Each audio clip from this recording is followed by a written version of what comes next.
23 जुलाई 2024 यानी आज संसद में लगातार अपना 7वां बजट पेश करेंगी फाइनेंस मिनिस्टर निर्मला सीतारमण।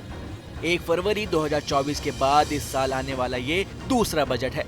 लोकसभा चुनाव से पहले वित्त मंत्री ने अंतरिम बजट पेश किया था और अब लगातार तीसरी बार सत्ता में आई नरेंद्र मोदी के नेतृत्व वाली एनडीए सरकार का ये 11वां बजट होगा। मोदी सरकार 3.0 के इस पहले यूनियन बजट 2024 से मिडिल क्लास, टैक्स पेयर्स, किसान, महिलाओं और कारोबारों को बड़ी उम्मीद है। आइए आपको बताते हैं इस बजट में क्या कुछ खास होने वाला है।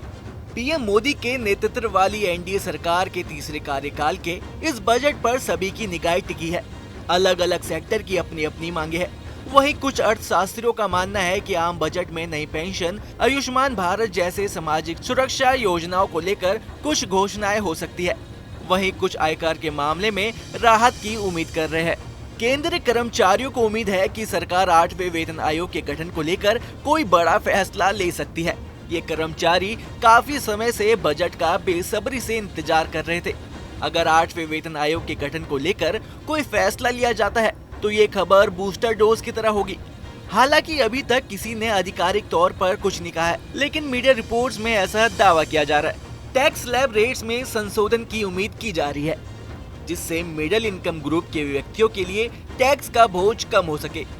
इसके अलावा नए टैक्स व्यवस्था के तहत अधिकतम अधिमार्ग दर वर्तमान में 25% तय की गई है, जो पिछले टैक्स स्ट्रक्चर में 37 से काफी कम है।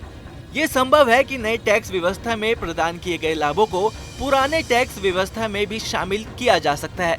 केंद्रीय बजट में इस बार ओल्ड टैक्स व्यवस्था को लेकर बड़े बदलाव की उम्मीद की जा रही है। इसमें आयकर छूट सीमा को बढ़ाकर 5 लाख रुपए करना शामिल हो सकता है।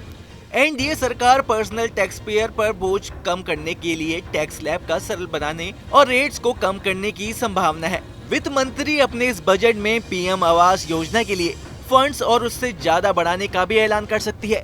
पीएम किसान योजना के तहत किसानों को साल में जो 6,000 दिया जाता है, उसमें कुछ बढ़ोतरी संभव है।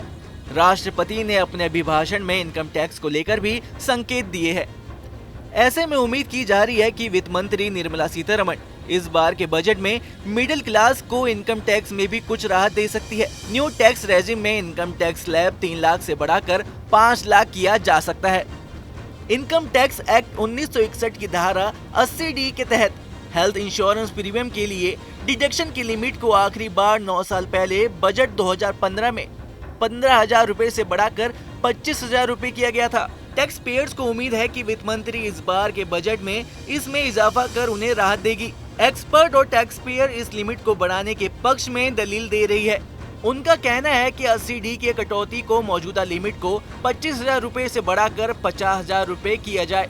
इसी तरह माता पिता के लिए भुगतान किए गए प्रीमियम की कटौती की सीमा को बढ़ाकर 75,000 रुपए किया जाना चाहिए, क्योंकि इंश्योरेंस कवर अब काफी महंगा हो गया है। इस वजह से 25,000 रुपए टैक्स कटौती के लिए 25,000 रुपए की लिमिट को बढ़ा दिया जाए और 50,000 रुपए की लिमिट को सिर्फ सीनियर सिटीजन तक सीमित नहीं रखना चाहिए। Bureau report, news nation. News nation अब व्हाट्सएप पर खबरों की ताजा अपडेट के लिए न्यूज नेशन के इस QR कोड को स्कैन करें।